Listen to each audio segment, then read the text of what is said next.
विनोद जी, पिछले सत्र में हमने एफपीओ के रजिस्ट्रेशन और वैधानिक अनुपालन की प्रक्रिया के बारे में जाना। अब इस सत्र में हम जानेंगे कि रजिस्ट्रेशन के बाद एक सहकारी समिति को किस किस प्रकार के वैधानिक नियम कानूनों का पालन करना आवश्यक है। जी बिल्कुल सरला जी, मैं भी यहाँ जानने को बेहद उत्सुक हूँ कि एक सहकारी समिति के लिए किस किस तरह की वैधानिक अनुपालन जरूरी हैं। सहकारी समिति का अभिशासन सहकारिता कानूनों और नियमों से चलता है। सहकारी समिति के बायलॉज हमें बताते हैं कि उन्हें क्या करना है और कैसे करना है। सहकारिता पंजीयक सहकारिता समितियों का नियामक निकाय होता है। सहकारिता पंजीयक समय समय पर सहकारी समितियों के कामकाज का निरीक्षण करते हैं। सहकारी समिति को वैधानिक अनुपालन से जुड़े दस्तावेज सहकारिता पंजीयक के दफ्तरों में जमा करवाने पड़ते हैं। मल्टी स्टेट या बहुराज्य सहकारी समिति के मामले में ये दस्तावेज बहुराज्यीय सहकारिता पंजीयक के यहाँ जमा किए जाते हैं। धन्यवाद सरला जी, आपने ये बहुत ही महत्वपूर्ण जानकारी दी है। सहकारी समिति को अपने अपने अकाउंट्स को अंतिम रूप देने की तय तारीख के 180 दिन के भीतर साधारण सभा की बैठक आयोजित करना जरूरी है। साधारण सभा से सहकारी समिति की तमाम गतिविधियों, प्रबंध समिति का चयन, ऑडिट रिपोर्ट, लाभ आदि पर अनुमोदन हासिल करना जरूरी है। प्रबंध समिति साधारण सभा की बैठक में लिए गए निर्णयों से बंधी होती है। सरला जी, ये बहुत अच्छी जानकारी है। मैं इन सब बातों का ख्याल रखूंगा और इन प्रावधानों का समय पर पालन करूंगा। चलिए अब आगे बढ़ते हैं।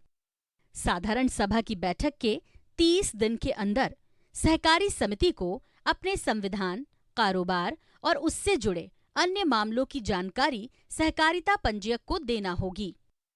सहकारी समिति को अपने अकाउंट्स का हर साल ऑडिटर से ऑडिट करवाना होगा। ये ऑडिटर सहकारिता पंजीयक द्वारा बनाए गए पैनल में से ही होना चाहिए। सहकारिता वर्ष की समाप्ति यानी 31 मार्च से 90 दिन के अंदर ऑडिट पूरा होना आवश्यक है। सहकारी समिति के बायलॉज में यदि कोई परिवर्तन किया जाता है या समिति के नाम में बदलाव किया जाता है तो साधारण सभा की बैठक में इसे मंजूरी मिलने के 30 दिन के अंदर सहकारिता पंजीयक के ऑफिस में जानकारी देना आवश्यक है। साधारण सभा और प्रबंध समिति की बैठक में लिए गए निर्णयों के मिनट्स लिखे जाते हैं और इसके लिए एक अलग से रजिस्टर भी रखा जाता है। धन्यवाद सरला जी इस जानकारी के लिए। मैं इस बात का ध्यान रखूंगा कि नियमों के अनुरूप बही खाता और रिकॉर्ड सहकारिता नियमों के मुताबिक रखा जाए। ऑडिट रिपोर्ट समय पर सहकारिता पंजीयक के ऑफिस में जमा किया जाए। अब हम जीएसटी से जुड़े कानूनी अनुपालन के बारे में चर्चा करते हैं। यदि सहकारी समिति का सालाना टर्नओवर 20 लाख या उससे अधिक है तो उसे जीएसटी के अंतर्गत रजिस्टर कराना जरूरी है। यदि सहकारी समिति इनपुट सप्लाई जैसे कि बीज, खाद, दवाई आदि का व्यवसाय कर रही है तो उसे इन इनपुट्स के व्यापार के लिए राज्य के संबंधित विभाग या संस्था से लाइसेंस आवश्यक है। सहकारी समिति को इन तमाम लाइसेंसों का समय समय पर नवीनीकरण भी सुनिश्चित करना चाहिए। यदि लाइसेंस में दिए गए प्रावधानों का अनुपालन नहीं किया जाता है तो उनको निरस्त किया जा सकता है और सहकारी समिति पर कानूनी प्रावधानों के मुताबिक जुर्माना भी लगाया जा सकता है। धन्यवाद सरला जी, मैं इसका खास ख्याल रखूंगा कि कारोबार शुरू करने से पहले हमारी सहकारी समिति ये सभी लाइसेंस हासिल कर ले और वक्त पर उनका नवीनीकरण करवाए। विनोद जी, आपने इस सत्र में जिन बातों को सीखा, क्या आप संक्षेप में इन्हें एक बार दोहरा सकते हैं? जी बिल्कुल सरला जी, आपने बेहतरीन तरीके से समझाया।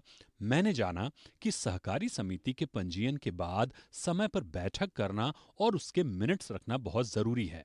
कई रजिस्टर रखना बेहद जरूरी है जिनमें शामिल हैं सदस्यता रजिस्टर, डायरेक्टरों का रजिस्टर, शेयर सर्टिफिकेट का रजिस्टर, शुल्क रजिस्टर, लोन और निवेश का रजिस्टर आदि।